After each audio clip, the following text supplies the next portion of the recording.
GT Holidays, South India's #1 travel brand. Govi, a vernacular edutech brand, skilling everyone everywhere. पहले के एलविश में और आज के एलविश में ये फ़र्क है कि एक टाइम था मैं ना बहुत गुस्सा करता था। अभी भी आता है गुस्सा, तो ऐसा नहीं है कि मैं बिल्कुल ही चेंज हो गया, बट अब थोड़ा कंट्रोल करना मैंने सीख लिया अपने ऊपर कि गुस्से का जो अंत है वो ख़राब ही होता है। अभी तो थोड़ी दिक्कतें हैं लाइफ में, छोटी मोटी चल रही हैं, उससे थोड़ी खुशी कम हुई है, बट ऐसा नहीं है कि ख़त्म हो गई।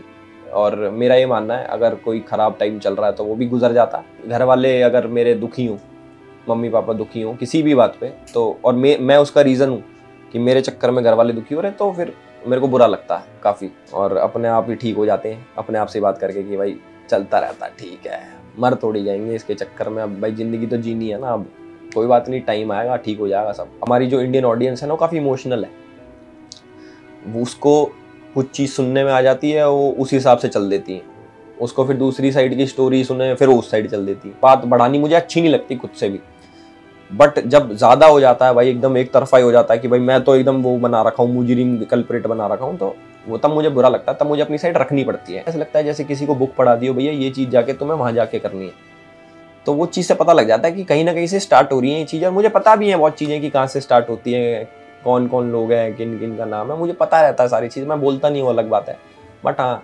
100% प्लान नहीं रहता। उसी ने अनफॉलो करा था पहले, तो मेरे को पता ही किसी ने भाई कि अनफॉलो कर दिया। मैंने कि पता नहीं क्या है यार, अनफॉलो ये अपने को ना समझ नहीं आता है। बहुत लोग बोलते हैं कि भाई इसमें तो घमंड आ गया, ये तो वैसा बन गया वैसा बन गया, तो वो चीज़ तो देखो ट्रू नहीं है कहीं से भी। मेरा बॉन्ड स्टार्टिंग से मम्मी के साथ अच्छा ही है, और जैसे अभी जो भी इंसिडेंट हुआ, मम्मी बड़ी दुखी होगी थी, ऑब्वियसली कोई भी हो जाएगा दुखी। वेल, इनको आपने बहुत सारा प्यार दिया है, और क्यों ना दे, क्योंकि काम इन्होंने बहुत अच्छा किया है, लोगों के लिए बहुत करते हैं। और आज इन्हीं की कहानी, इन्हीं की जुबानी सुनाने आ रहे हैं Elvish Yadav, only on गलाटा India. Thank you so much for doing this. इतने महीनों की तपस्या आज पूरी हुई है, मुझे लग रहा है ऐसा। कैसे हो, हाउ आर यू? मैं बहुत बढ़िया हूँ, आप कैसे हो? मैं ठीक ठाक एकदम। भी गर्मी बहुत है, बट चलो अच्छी बात है कि ये हो रहा है, and I am happy that we are actually finally speaking. तो मैं जब रिसर्च कर रहा था, मैंने देखा आपके बहुत सारे इंटरव्यूज देखे मैंने, बट बहुत सारे इंटरव्यूज में आपको सिर्फ बिग बॉस के बारे में सबने सवाल पूछा है, ये सब। तो मुझे जानना है कि एल्विश की कहानी एक्चुअली मुझे लोगों तक पहुंचानी है। अभी लोग आपको इतना प्यार देते हैं, but you started off really young, मतलब आपने कब चालू किया अपनी यूट्यूब जर्नी, और जब चालू किया तो कितना सपोर्ट सबसे मिला, तब अपने दोस्त, आपके फैमिली से? मैंने स्टार्ट करा था, बहुत सारे इंटरव्यूज में बता चुका वैसे मैं, कि 2016 में मैंने स्टार्ट करा। तो तब तो सपोर्ट तो क्या ही था, घर वाले भी सपोर्ट नहीं करते तब तो। मैं मम्मी की चुन्नी ओढ़ के, मैं लड़की भी मैं ही बनता था, लड़का भी मैं ही बनता था। तब स्टार्टिंग में उनको यही लगता था भाई क्या कर रहा है लड़का हमारा। जैसे मैं गाँव से हूँ, गाँव में ही रहता हूँ आज भी, तो वहाँ पर लोगों के लिए नई चीज़ थी कि यार लड़का कौन है, वीडियो वाडियो बना रहा। तो उनको लगता था कि इसकी कोई सरकारी नौकरी हो, जॉब वॉब करे तो सही है। बट मैंने कॉलेज टाइम में स्टार्ट कर दिया था, फिर धीरे धीरे उनको भी पता लग गया कि भाई इसने ना प्रोफेशन यही चूज़ कर लिया। आपत्ति थी उनको एक टाइम तक, बट उसके बाद जब पैसा आना स्टार्ट हो जाता ना, फिर सब रुक जाते हैं। एल्विश, आप बहुत अच्छे स्टूडेंट थे जितना मुझे पता है। तो आप कौन सी स्ट्रीम से मतलब पढ़ाई किया आपने? मैंने बीकॉम ऑनर्स करा है, मैंने कॉमर्स स्ट्रीम से हूँ मैं, और 94%, जिसको बहुत लोगों को ऐसा लगता है भाई पढ़ाई लिखाई नहीं करी भाई ने, भाई 94% अपने बढ़िया पढ़े लिखे बालक हैं। हंसराज कॉलेज में था मैं, और अच्छा स्टूडेंट था। उसके बाद इस लाइन में घुस गया, फिर मैंने पढ़ाई छोड़ दी, बट ग्रेजुएशन मैंने पूरी करी। मैं एक साइंस स्टूडेंट हूँ और मैं जर्नलिज्म कर रहा हूँ। मेरा भी यही कहानी है, क्योंकि 94%, बिकॉज मैं जब पढ़ रहा था तो मुझे लगा कि ये बहुत सिमिलर है, बिकॉज बायो साइंस लेके मैं डॉक्टर बनने वाला था, तो मेरा भी 94% वाला है। पर आज भी जब जर्नलिस्ट बन के दिखते हैं लोग, तो उनको लगता होगा कि पढ़ाई नहीं करता होगा इसलिए जर्नलिस्ट बन गया। क्या होता है ना, जब आप अपने सपनों के साथ चलते हो तो फैमिली एक तरफ होती है, बट रिलेटिव्स बहुत कमेंट भी देते हैं। मतलब रिलेटिव का एक जजमेंट होता है, एक शेमिंग होता है। आपके फैमिली की तरफ भी हुआ होगा, जब आपके फैमिली ने आपको अलाउ भी किया होगा ये करने को, तो वो आज वो रिलेटिव्स जब आपकी तरक्की देखते तो वो वापस आ चुके होंगे आपकी जिंदगी में। ये ऐसा हुआ है? नहीं, ऐसा मतलब इतना बुरा किसी ने नहीं बोला कि ये तो ये कर रहा गलत है, इसे छुड़वा दो, वैसे वाला कोई नहीं है मेरा रिलेटिव। पड़ोसी भी नहीं है कोई ऐसा, ना गाँव में कोई ऐसा कि भाई इसे छुड़वा दो, ये वाला काम कभी पहले किसी ने नहीं बोला। सबने बस ये बोला कि ये कर क्या रहा है, ये है क्या चीज़। बट अब जब बाहर से भी लोग फोटो खिंचाने आते हैं, घर के बाहर भी आते रहते हैं, तो सारे सपोर्ट में ही रहते हैं। पहले भी सपोर्ट में थे वो, उनको ये था कि चलो बच्चा खुश है हमारा, तो हम भी खुश हैं। तो आज भी ऐसा कुछ नहीं है कि आज तो पुराने बंदे घूम के वापस आए हैं, फोटो खिंचा लो भैया और एल्विश मना कर रहा, नहीं, सब बढ़िया थे पहले भी आज भी। तो 2016 के एल्विश में और 2024 के एल्विश में कुछ फर्क है या फिर सेम टू सेम ही है? उम्र का 2016 में यार देखो एज के साथ तो मैच्योरिटी आती है, हमारी शायद कम होगी नहीं देखो पहले और आज में बहुत फर्क है। पहले मैं बहुत कुछ बोल देता, मैं थोड़ा फिल्टर होके बोलने लग गया, नहीं तो अभी दिमाग में कई चीज़ें आती मेरे। पहले के एल्विश में और आज के एल्विश में ये फ़र्क है कि एक टाइम था मैं ना बहुत गुस्सा करता था, अभी भी आता है गुस्सा, तो ऐसा नहीं है कि मैं बिल्कुल ही चेंज हो गया, बट अब थोड़ा कंट्रोल करना मैंने सीख लिया अपने ऊपर कि गुस्से का जो अंत है वो ख़राब ही होता है, चाहे किसी भी सेंस में ले लो उसको, सोशली, फाइनेंशियली या फिर मेंटली ख़राब ही होता है। तो जितने लोग भी देख रहे हैं मैं उनसे बोलूँगा भाई किसी चीज़ पे कंट्रोल करो मत करो, अपने गुस्से पे ज़रूर कंट्रोल करना, बहुत बहुत चीज़ें ठीक हो जाएंगी। हम थोड़ा लेट कर पाए इस चीज़ को, अगर पहले पता होती तो और फ़ायदा रहता अपने को। और क्या चेंजेस आए, थोड़ा पैसा कमा लिया थोड़ा बहुत भगवान की दया से, पहले उतना था नहीं, और भाई थोड़े अब दिखने में भी ठीक हो गए हैं। 2016 में तो उतना खास दिखता नहीं था मैं, अब थोड़ा सही हो गया। पहले लड़कियां मैसेज नहीं करती थी, आजकल करती हैं, ये फ़र्क आ गया।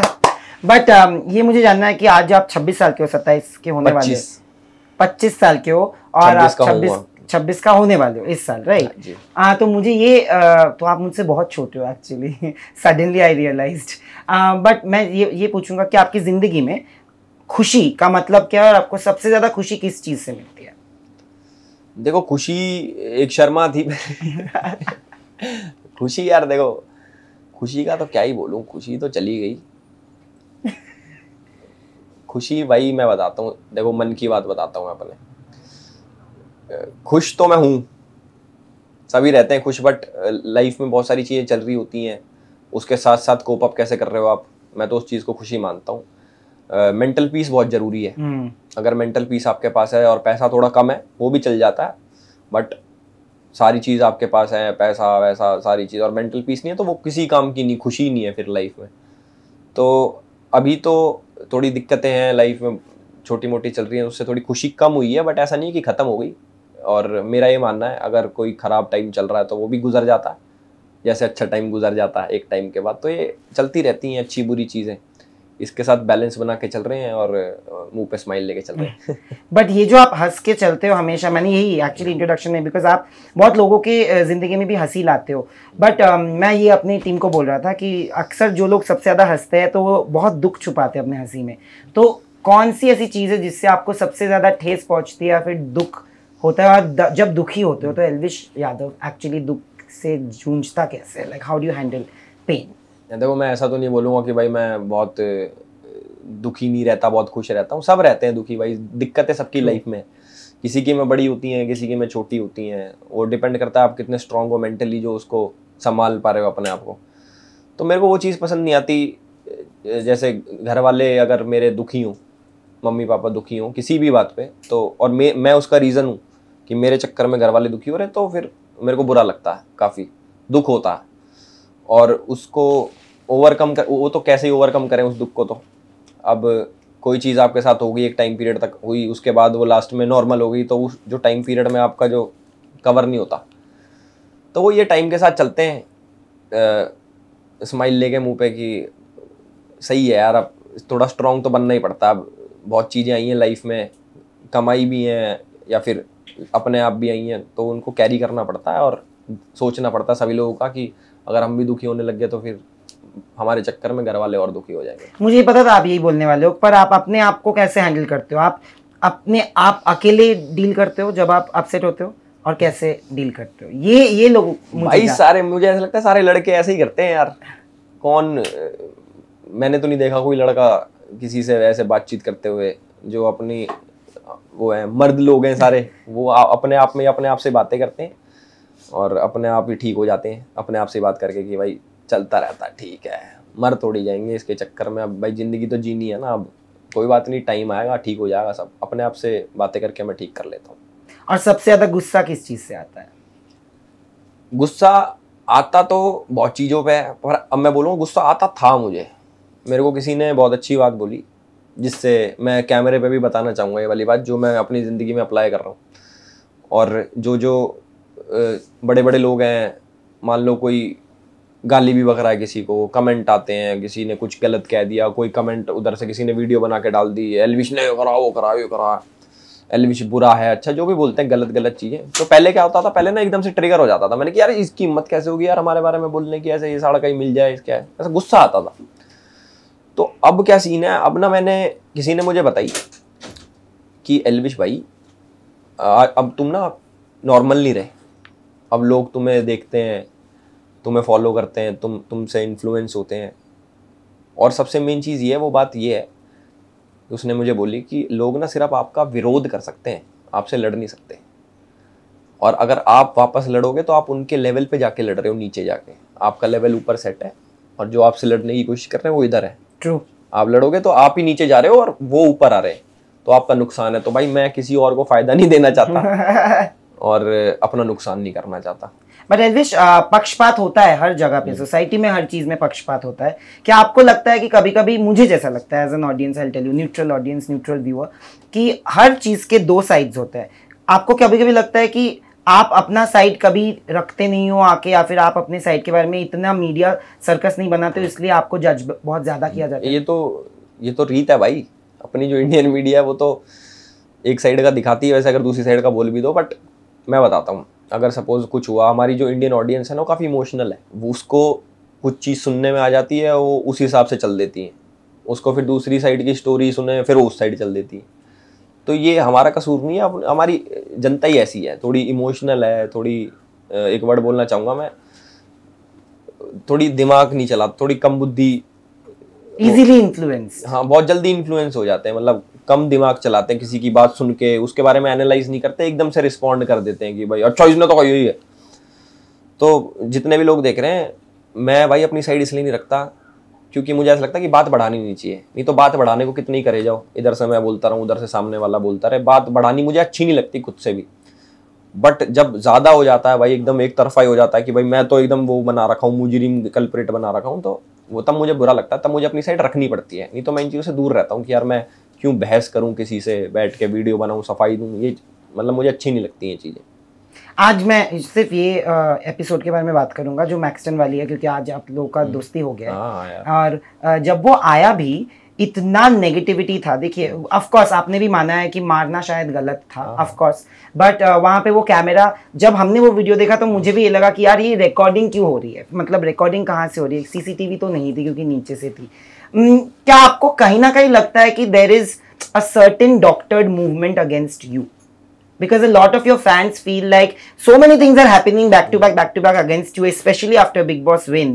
Do you feel that there is something, आपने भी कहीं बार लिखा है कि एक नेगेटिव पीआर है आपके अगेंस्ट, क्या आपको लगता है कि ये सब उसी का चल रहा है? नहीं, बहुत सारे इंसिडेंट होते हैं, मैं मैक्सटन को तो नहीं बोलूँगा कि मैक्सटन भी इस चीज़ में इन्वॉल्व है। वो अब तो ठीक है मेरे साथ, भाई उसने कुछ बोला, मैंने लड़ाई बड़ाई करी, लग गई उसके थोड़ी बहुत, जो भी था नॉर्मल हो गया सारी चीज़। और ऐसा भी नहीं है कुछ, कई लोग सोच रहे हो दबाव में कर दिया वाइन ने, तो ऐसा कुछ नहीं करते भाई। दबाव बनाना होता तो ऐसे थोड़ी करते हम, घर वालों के साथ नहीं बैठते, प्यार मोहब्बत से बात नहीं करते। तो दूसरी चीज़ आप बोल रहे हो कि प्लानिंग वाली, यार मुझे कभी कभी फील होता है ऐसा कि कोई तो लग रखा अपने पीछे ना, क्योंकि ऐसे तो औरों के साथ क्यों नहीं हो रहा, मतलब मुझे ही क्यों टारगेट कर रखा है हर जगह कि इसको गलत दिखाओ, इस पे करवाओ। और एक चीज़ इसको ना नोटिस करने की एक चीज़ है कि जब सेम कमेंट्स आने लग जाए ना, ऐसा लगता है जैसे किसी को बुक पढ़ा दियो, भैया ये चीज़ जाके तुम्हें वहाँ जाके करनी है। तो वो चीज़ से पता लग जाता है कि कहीं ना कहीं से स्टार्ट हो रही है ये चीज़। और मुझे पता भी है बहुत चीज़ें कि कहाँ से स्टार्ट होती है, कौन कौन लोग हैं, किन किन का नाम है, मुझे पता रहता है सारी चीज़। मैं बोलता नहीं हूँ, अलग बात है, बट हाँ 100% प्लान ही रहता है। एल्विश, आपकी ज़िंदगी में फैमिली के अलावा एक जो चीज़ बहुत इंपॉर्टेंट रही है वो है दोस्ती, और आपके कुछ पक्के दोस्त हैं जो आपके साथ तब भी थे जब आप कुछ नहीं है, और आप आज भी वही लोग हैं। बट दोस्ती आपने बिग बॉस में भी की थी। अभिषेक और मनीषा के साथ आपकी दोस्ती बहुत मतलब लोगों ने बहुत बातें की। मैंने भी आपसे बोला था कि वो बहुत एक अच्छा मोमेंट था जब आपने वो ट्रॉफी देके बोला था, उनके हाथ में दे दिया। आज भी वो लोग आपके दोस्त हैं? यार दोस्त का तो पता नहीं, मतलब सब अपने काम में बिजी हैं। वैसी जैसे बिग बॉस में तो हम पे फोन वोन नहीं था भाई, खाली लोग थे, आपस में बातचीत करते थे। बट दुश्मनी भी नहीं है कि भाई दुश्मन हो गए, ऐसे कि वो अपना काम कर रहे हैं, हम अपना काम कर रहे हैं, वो खुश हैं, हम अपनी जगह खुश हैं। बट दोस्ती का मतलब क्या होगा फिर आपके लिए? दोस्ती दोस्ती का मतलब तो मेरे 3-4 दोस्त हैं, उनके आसपास मैं रह लेता हूँ, उनके साथ रह लेता हूँ, जिनसे मुझे खुशी मिलती है, मुझे तो वो दोस्ती लगती है भाई। रिसेंटली एक न्यूज आया कि मनीषा रानी और आपने अनफॉलो कर दिया एक दूसरे को. Is there an issue? Because everybody, whenever I put up a story, everybody keeps telling me that please do an Elvisha interview, because I was looking forward to that. But क्या कुछ problem हुआ है? नहीं यार, पता नहीं, मेरी बात नहीं हुई एक्चुअली, और उसी ने अनफॉलो करा था पहले तो। मेरे को पता ही किसी ने भाई कि अनफॉलो कर दिया। मैंने कहा पता नहीं क्या है यार, अनफॉलो ये अपने को ना समझ नहीं आता ये चीज़ें कि दोस्ती या फिर किसी भी चीज़ पे कोई इशू हुआ। वैसे इशू भी नहीं था मेरे हिसाब से तो कुछ ऐसा कि अनफॉलो कर दिया ना, वो बच्चों वाली हरकतें लगती हैं मुझे कि छोटे बच्चे नहीं करते, अनफॉलो कर दिया, ब्लॉक कर दिया। तो ये है भाई, मैंने तो करा नहीं। अपने तो अपने होते हैं। ये गाना आप प्ले कर रहे थे, you were singing the song before we began this interview. मैंने इसलिए बोला कि ये बहुत मायने रखता है आपकी ज़िंदगी में। तो जब मेरी मम्मी बोलती है जब आप पीक पे होते हो ना, जो आपके आजू बाजू होते हैं वो सारे दोस्त नहीं होते, बट जब आप एक्चुअली कुछ डील कर रहे हो तो लाइफ में जो नेगेटिव हुआ होगा या फिर आप थोड़े डाउन चल रहे हो, जो आपके पास आके रुके वो आपके दोस्त है। क्या सारे एपिसोड्स ने आपको एटलीस्ट ये सिखा दिया है कि आपके एक्चुअल लोग और दोस्त और आपके एक्चुअल वेल विशर्स कौन है हर जगह से? बिल्कुल बिल्कुल, पहले भी पता थी मुझे कि कौन अपने वेल विशर्स हैं, और हम दोस्त भी वैसे ही रखते हैं जो साथ रहते हैं अपने, और उनके साथ भी हम खड़े रहते हैं बराबर का। तो ऐसा तो मैं वैसे बोलते हैं कि बुरे टाइम में जो साथ दे वही दोस्त है असली। तो अपने दोस्त हैं, अच्छे टाइम में भी साथ रहते हैं, बुरे टाइम में भी साथ रहते हैं। अब आपका जो ये बैलेंस है लाइफ में, जो आप बोल रहे हो कि पहले भी जो थे आज भी वही हो, वो हम लोग आपके वीडियोस में भी देखते हैं। क्योंकि अभी आपने एक वीडियो डाला अपने मम्मी के साथ, वो बहुत ही प्यारा वीडियो है, बिकॉज सब बोल रहे हैं कि आपका बॉन्ड आपकी मम्मी के साथ इतना प्यारा है। How do you feel that somehow your parents and their normalcy has brought that balance in your life? नहीं, बहुत लोग बोलते हैं कि भाई इसमें तो घमंड आ गया, ये तो वैसा बन गया वैसा बन गया। तो वो चीज़ तो देखो ट्रू नहीं है कहीं से भी। जैसे हम पहले थे वैसे ही आ जाएं, और मम्मियाँ तो प्यारी होती हैं भाई। मतलब होता है ना, बच्चों का बॉन्ड होता है मम्मी के साथ, लड़कों का खासकर। तो मेरा बॉन्ड स्टार्टिंग से मम्मी के साथ अच्छा ही है, और जैसे अभी जो भी इंसिडेंट हुआ, मम्मी बड़ी दुखी होगी थी, ऑब्वियसली कोई भी हो जाएगा दुखी। तो यार होती हैं ये चीजें। पर बचपन में आपको मार पड़ती थी? मम्मी क्यों नहीं पड़ती थी, मुझे बहुत मारते थे भाई। गिरा गिरा के मारते थे मुझे, फेंक फेंक के, पड़ोसी फेंक देते थे मुझे उठा के। व्हाट? नहीं, मजाक कर रहा हूं। आप प्लेग्राउंड होस्ट कर रहे हो, मतलब you are one of the what you gang leaders on playground. तो how did this happen? Like what kind of a show is this? Because we really don't know much about it. नहीं, अब जैसे reality shows की journey start कर दी मैंने, big boss में गया, अब ये रियलिटी शो है, तो इसका कंसेप्ट अच्छा था। प्लस साथ में मॉर्टल, टेक्नो, कैरी, तो मैंने कि बात बन जाएगी अपनी, अच्छी जोड़ी जमेगी सबके साथ में। तो वही है, अच्छा लगा मुझे इसका कंसेप्ट कि भाई ऐसे बिग बॉस टाइप का है ना थोड़ा, कि अंदर रहेंगे घर में आप। इस बारी में कंटेस्टेंट नहीं, इस बारी हम जज बन के जा रहे हैं, मतलब लेवल अप हो गया। तो अच्छा लगा मेरे को, मैंने करते हैं इसको। नया क्या करना है? Because you are doing a lot of music videos, you are singing, you are also creating, curating and sketches, which I'm pretty sure you are doing and you are creating vlogs which you love doing. But is there anything that you really wish to do this year? कुछ नया जो इस साल आपको करना है अपने career में? भाई इस साल भी कुछ करेंगे, शोज करेंगे काफ़ी सारे ना, और वेब सीरीज भी कर रहे हैं। काफ़ी चीज़ें आ रही है नई नई जो मेरी लीक से बाहर हैं, और अब कर रहा हूँ जो। लास्ट ईयर आपने बिग बॉस में जब आप अंदर थे तो आपने बोला था कि आपकी जिंदगी में कोई तो है जिनसे आप बहुत प्यार करते हो और शादी भी करने वाले हो। अरे वाह, हाँ। तो उसका प्लान है कुछ? बिल्कुल प्लान है भाई, शादी तो सब करते हैं। नहीं, इस साल तो अभी तक तो नहीं, नेक्स्ट ईयर मे बी, और may be next year definitely. मतलब कुछ भी अभी नहीं पता भाई कोई कि पक्का कब है, होगा जब बता देंगे, खुल के बताएंगे। प्यार के मामले में भी बहुत you know, after you came out of Big Boss, you must have seen those interviews that have been given by somebody who you of course knew. प्यार के मामले में भी कभी आपने ऐसे धोखे खाए हैं और कैसे डील किया है? किसी को पता ही नहीं है ये कहानी। अरे भैया, धोखे तो हम सिर्फ अंगूर सेब ये खाते हैं और किसी प्रकार के धोखे नहीं खाते ना, देते अपने घर पे रहते हैं, मौज मस्ती काटते हैं। सब सबकी अलग अलग लाइफ है अपनी, सब अपनी लाइफ में जी रहे हैं, हम अपनी में जी रहे हैं, हम खुश हैं, वो अपनी में खुश हैं। मैं तो क्या ही बोलूँ इसमें। बट आप ऐसे ही रहना, बिल्कुल भाई, ऐसे ही रहेंगे। maturity is good, but don't lose your innocence for that. And I feel like I hope कि आपकी जिंदगी में और भी अच्छी चीजें हो, और सिर्फ अच्छी चीजें ही हो, क्योंकि आपकी माँ की दुआ है आपके पास, और आई एम प्रीटी श्योर आपके फैंस की दुआ है। एंड डेफिनेटली आई होप कि जब हमको थोड़ा और वक्त मिले, मौका मिले, तो हम डेफिनेटली 9 महीने मत रुकाना, अब इस बार जल्दी इंटरव्यू करना। And thank you for doing this, genuinely thank you. अब हर हफ्ते इंटरव्यूज आए करेंगे मेरे इधर ना, मेरे साथ ना। बिल्कुल बिल्कुल आपके साथ। पक्का, ये सबको बोलते हो तुम। आदि को जाके भी बोला आदि मेरा फेवरेट, ऐसा नहीं होता। तो तुम्हें भी बोल दिया क्या? थैंक यू भाई। Hi guys, this is Elvish Yadav और आप मुझे देख रहे हो गलाटा इंडिया पे। GT Holidays, South India's #1 travel brand. Govi, a vernacular edutech brand, skilling everyone everywhere.